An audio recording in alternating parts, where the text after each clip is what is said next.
Hi there, and welcome to Women Conquering Consulting. This podcast is for women and by women who are already in or interested in becoming consultants, entrepreneurs, or professionals in their field, and is partnered with 50,000 Foot. Today, I am joined by Karren Jensen, CEO and co-founder of Conductor Software. She is joining me over Zoom today, all the way from Brisbane, Queensland, Australia. Welcome, Karren, and thank you for joining me today. Thank you, Brittany. Thank you. I'm absolutely delighted to be speaking with you today. This is a lot of fun. Yes, it is quite fun. I'm quite jealous that you are in warm weather this time of year. Well, yes, it's raining at the moment. Don't be too jealous. So I would like to start off by having you tell our listeners about Conductor Software and how it was started. Absolutely. Conductor has a bold vision to change the way that leaders see and lead their organizations. We discovered new ways to look at business that helps them to perform better. And this led us to building Conductor Software so professionals could have a tool to access so they can quickly see, analyze, and deliver business improvements that couldn't be seen, analyzed, or delivered by anybody else.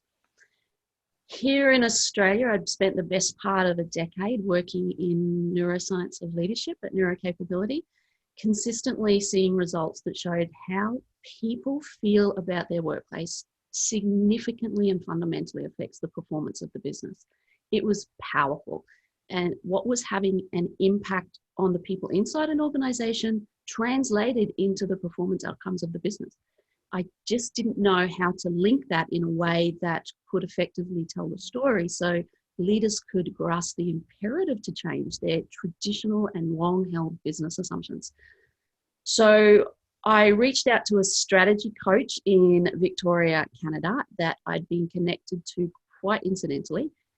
His approach to business over a couple of years had really grabbed my attention because it so closely resonated with my own values and what I could see needed to be happening in business. His name is Alex Glassy, and from our first conversation, we realized we had key pieces to the same puzzle we'd been independently working on for decades. And as we were talking, it was like, my gosh, you can do that? And I was like, yeah, and seriously, you can do that? And he was like, yep. And so not long after, I brought Alex to Australia for 2 weeks so we could investigate and strategize our ideas further. And 8 months later, he returned to Canada. And over that time, we were able to prove our concept with paying clients. We were growing revenue and gaining increased attention from our very first engagement. We were able to show our client tens of millions of dollars of high margin renewable revenues that they couldn't even see, let alone understand how they could access it. And 120 days later, we were able to help them unlock $19 million of that revenue. Oh, wow. That is all quite impressive. And I know, I personally, have felt like just a number to some companies. So what you guys are doing, it really helps, people that are a little bit lower down in the company, not feel like just a number and, actually feel like, they're contributing to the company. Yeah, it's really important to know what your purpose is. Yes. Yeah. What were the defining moments that led you to where you are today? I think there's been so many that have brought me to where I am today. But I think the key defining moment had to be when our idea, and we were no different to any other entrepreneur who was convinced they had a great idea that everyone would love, but we didn't focus on building the product. Instead, we took that idea and traveled throughout Australia, presenting to audiences, people looking for opportunities to push past business and organizational obstacles. And from those first presentations, we started getting engagements, paying clients. And when we saw those results, it just blew our mind. Not only were we able to validate that our thinking was right, but paying clients were validating our demand for the service and our platform. We were seeing things that people hadn't been able to see before, and we were able to unlock productivity. And we knew from that moment that Conductor Software was a game changer. Awesome. And what kind of impact do you tend to have on others? I believe as a co-founder and CEO of Conductor that we have the potential to change workplaces around the world for the better. Helping organizations to see, understand, and address the real issues that are holding back their performance is long overdue. Connecting people to business KPIs is a cultural shift, and I'm really excited to support that with our platform and with a tool that consultants and professionals can use to just make that such a more simple and transparent process. The events of 2020 have helped so many organizations understand the importance of caring for their people. So my vision is that Conductor will drive this even further by helping them understand just how important it is for their bottom line to make workplaces more human focused. Yes. Yeah, I really feel like this, it was the perfect kind of storm for you guys. I feel like right now it was already kind of building up that people were starting to pay attention to it more, but with COVID and all the stuff that's happened in 2020, it's it's really kind of making people think, and it's really, pushing companies like Conductor to really be there to help those companies change their mindset. So yeah, look, it's absolutely opened this up so that it's become more acceptable and more recognized that it's important. And I think that's really important, and it's very exciting. I think what is important, what's really exciting about Conductor is that if we're just focusing on psychological safety and the human side and making workplaces more human without understanding how that impacts the performance of the business, then we're still no better off than engagement surveys or cultural surveys or any of those other tools that we've had that consistently don't link it to business performance. And that's where we really stand out. And because we're getting down to the root cause of what's triggering threat and reward responses in individuals, which then that's what creates their responses within the workplace. So you need to understand that first step of what was that trigger even was to be able to improve that, and then understand how that's playing out within a business. So being able to look at both of these things simultaneously and work on them simultaneously is incredibly powerful for a business to be able to differentiate themselves in the market. But I think it's really a game changer for consultants and professionals who want to be able to, they know these things. They've known them for decades, but they haven't had any tool that could help them to understand the business case and the imperative that sits behind it. And now we do. And that's exciting. That is really exciting. Mm. So what kind of tips do you have for women who are thinking about founding their own software company? I ask because I know this field is very male dominated, with consultants. And more and more women are becoming more interested in this field. They are. There's about three things I would I think are really important. The first one is don't waste time and money on building software before you prove your concept. We traveled the country using mock-ups of our software that allowed us to showcase our ideas and to gain clients, paying clients who helped us to prove our concept even further and to build out our tech, which we were designing on the fly.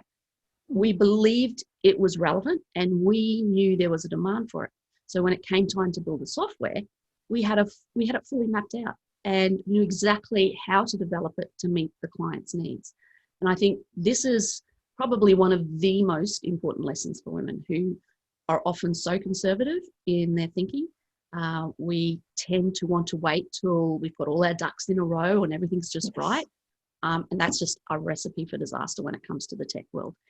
You need to have courage and boldness to back yourself and your ideas, to sell that concept. If you're able to sell that concept, then you have a far greater chance of launching and sustaining a successful software company. I think finally, don't be afraid to partner. I'm one of 3 founding partners.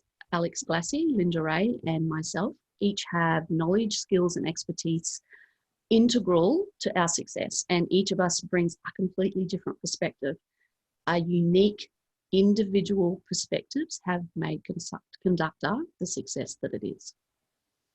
Wow, that's thank you. I really appreciate, you giving advice, especially what you said about women having their wanting to put everything in a row before they jump. And I actually read that before in a book by Kim Kiyosaki, and it was Rich Woman, Poor Woman, I think is what it was.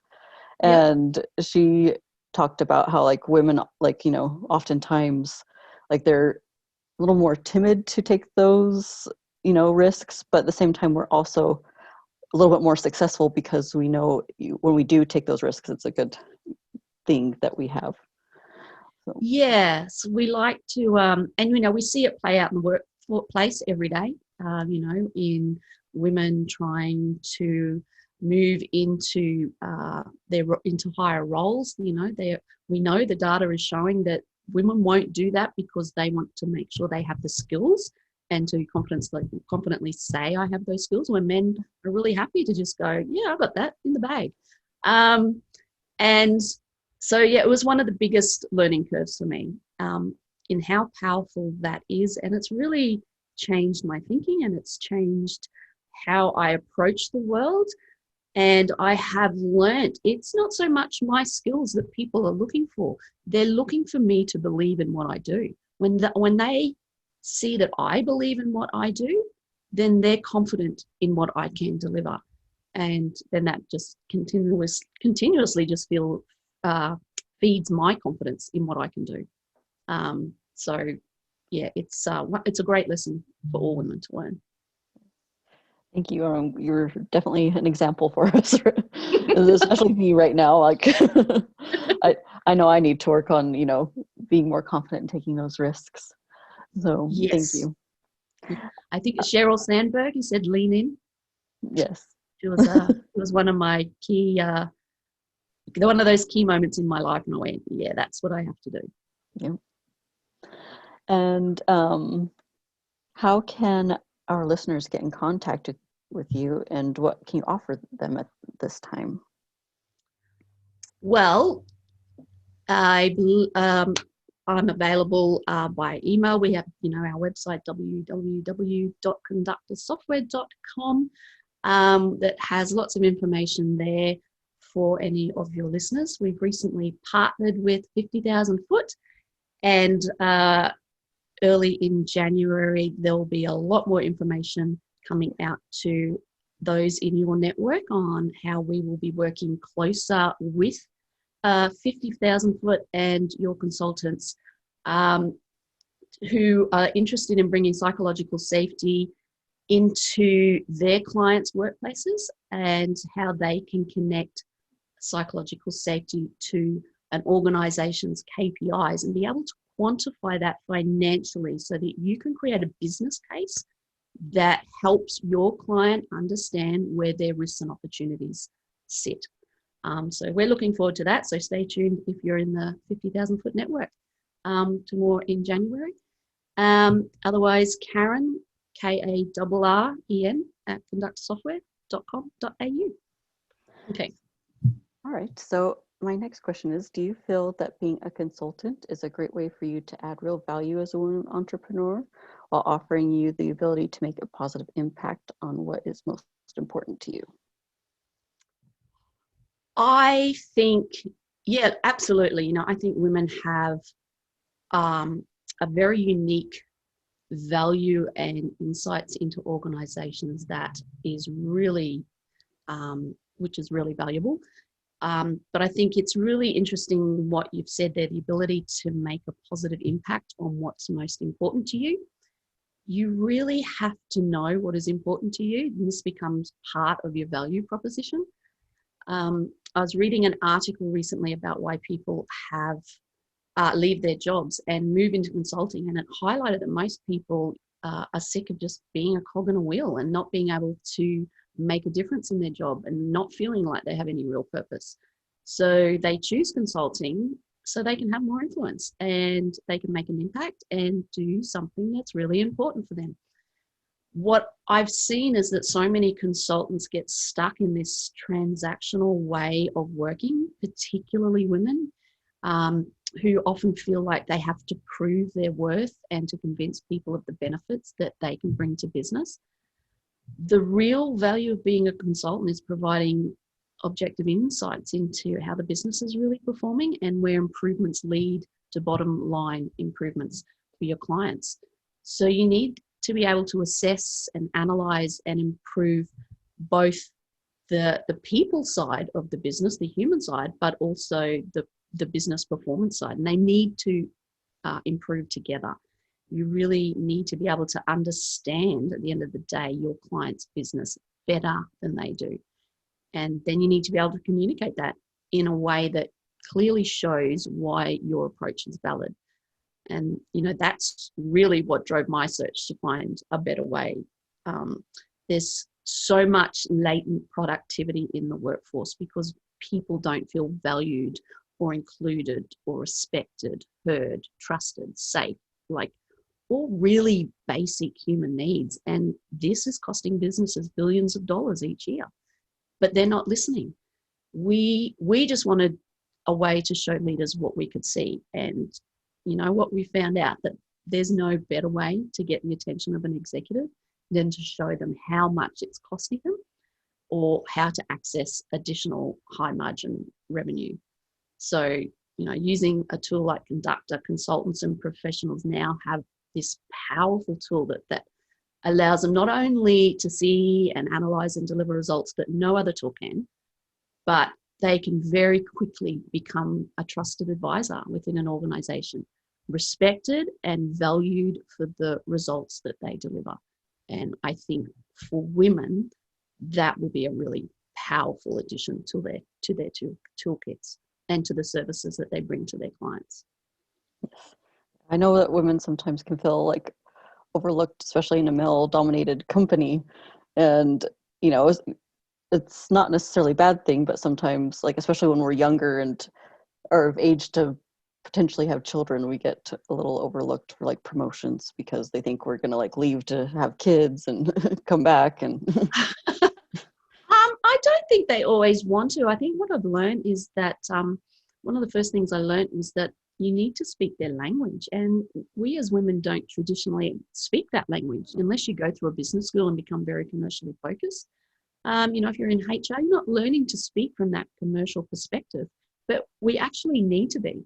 And the commercial side of the business needs to understand the human side of it.